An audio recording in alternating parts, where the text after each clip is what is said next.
dami-dami naman pinopost sila. Puro Radyo Kontra Weibo ang tumitira sa akin dito. Ngayon naman, Radyo Kontra Weibo, kayo naman ang pagtitripan ko ngayong World Radio Day. Ayan. Okay, so basahin natin yung mga posts nila noon sa kanilang page dito sa Radyo Kontra Weibo page, Facebook page nila. Ayan, ito yung unang page nila noong July 20, 2017. Sabi nila, ha ha ha, ayan na ang bago naming antena, hulaan nyo kung saan banda yan. Maraming salamat DJ Bolabo, the best ka talaga. O sabing daw ni DJ Normie dito, siya yung admin dito na nag-post. Nako, wala pa pakialam, basta bawal at mali ang pagbo-broadcast ninyo. Nagbo-broadcast kayo sa maling paraan, yun lang. Pangalawang post, ayan, sabi daw dito, ayan, noong June 26, 2017, sabi daw, umulan bumagyo, magunaw ang mundo, hindi kami alis dito, ayan, umulan bumagyo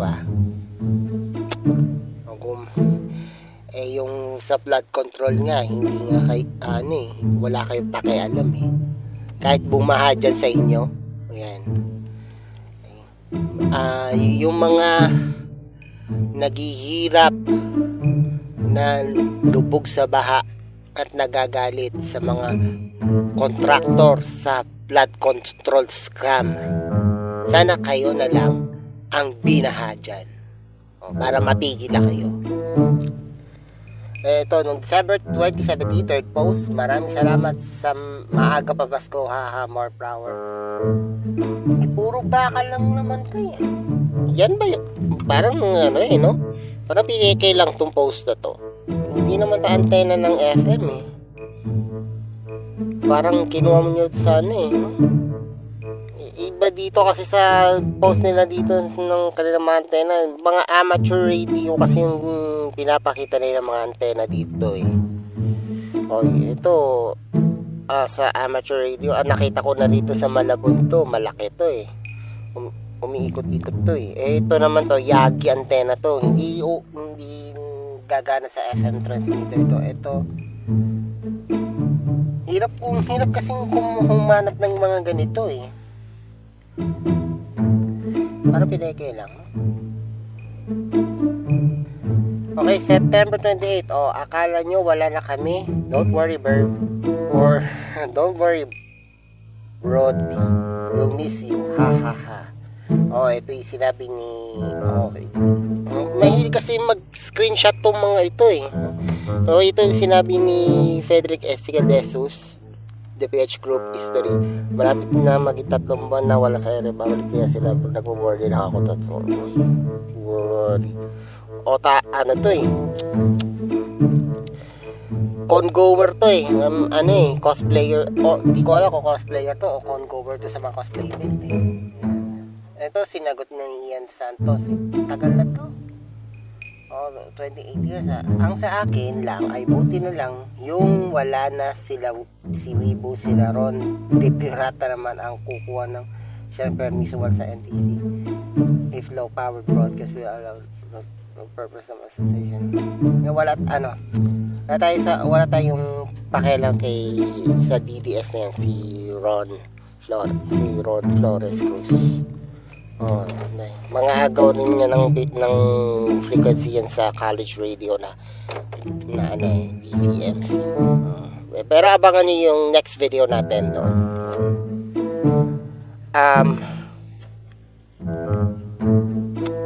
Ang sa akin lang naman,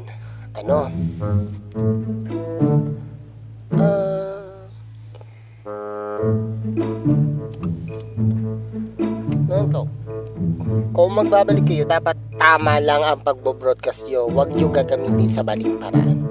Sinasabi ko sa inyo, mali talaga ang pagbo-broadcast nyo. Ito naman, noong November 2017, sabi niya, ay wow, may dumating na sa office namin kaya to. Ay, ito yung transmitter nila noong na 150 watts. Ganito yung itsura ng transmitter ng FM transmitter ng 150 watts. I think yung brand ito, mga FM user yan, mga mahal yung mga ganyan. Yan. Hindi natin afford yung mga ganyan. Is it, ang magkano yun? Mga nasa 20,000, mga ganyan. O 50,000, ganyan. Yan, ganyan talaga kamahal yung yung transmitter na ganito. Ayan. Ayun. Nabasa ko na lahat yung mga post na, yung mga lumang post ng Radyo Contra Weibo noong 2017. Ayan. Ito ang nagustuhan ko dito. Ito ang hindi ko nagustuhan dito, yung umulan bumagyo, nandun pa sila. Umere ba to nung nagkaroon ng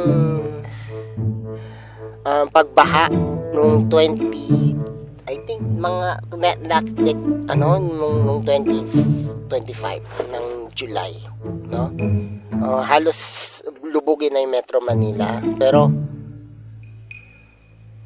sila umeeri pa rin kahit binabayo na ni habagat. Kahit may habagat, tuloy pa rin sila sa pag-broadcast. Yan.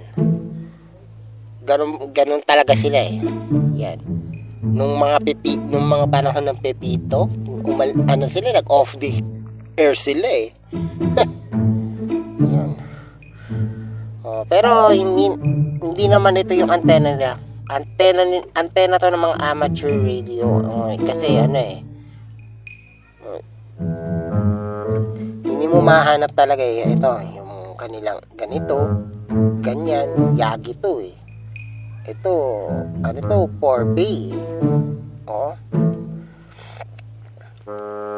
Yung sa lumang video natin, yung sa lumang nilang video, ito yun eh. So, yun lang. Ayan. Well, mga kaibigan, dahil World Radio Day na po ngayon, ayan, ngayon ko lang na-post to, ayan. So, ngayon ay animated na po ako ngayon. Ayan, yung itsura ko, anime. So, susubukan ko lang po ang animation dito sa aking video na ito. Yan. So, maraming salamat po sa walang sawang pagtangkili sa akin. So, I think itong Radyo Contra Weibo, sinusubaybayan lang ako sa Facebook at sa YouTube. Paano kaya pag sa TikTok, huwag niyo ako susundan doon. Hindi ako sinusundan sa TikTok. Sinusundan ako sa YouTube at Facebook lang. Yan. Tapos pinagkukuha nila yung mga post ko, yung boses ko, i-air nila sa radyo. Ayan. Sige, pasikatin niyo ko. Ayan. Pasikatin niyo ko para sumikat ako at kumita ako. Balang araw ay kapag meron ako, tingnan nyo ang mangyayari. Kapag yung mga pinagkakagawa ninyo, yumaman ako, sumikat ako dahil sa inyo. Salamat sa inyo, DJ Normie, DJ Bulabog, ayan, DJ Takgo, sa pagyaman nyo sa akin. Magkakaroon na ulit ako ng isa pang ng radio station. Yan, pararamihin ko to. Kala nyo sa paninira nyo sa akin, ang sabi nyo, resback kayo ng resback. Resbackan nyo ko para sumikat. Salamat sa inyo sa pagsikat nyo sa akin Ayan. Don't forget to like and subscribe and hit the notification bell para updated po kayo sa mga videos. And don't forget to like me on Facebook and follow me on TikTok. Yun lang. And salamat sa inyo. Pasikatin nyo pa ako. Ayan. Kung gumawa pa kayo ng mga station ID. Ayan. Mas lalo ko sumikat. Ayan. Kahit sa mga kanta niyo, lagyan nyo rin ng mga effects. Ayan. Sa mga pinapatugtog nyo, lagyan nyo ng effects. Effects. Ayan. Gusto nyo tumawa ko?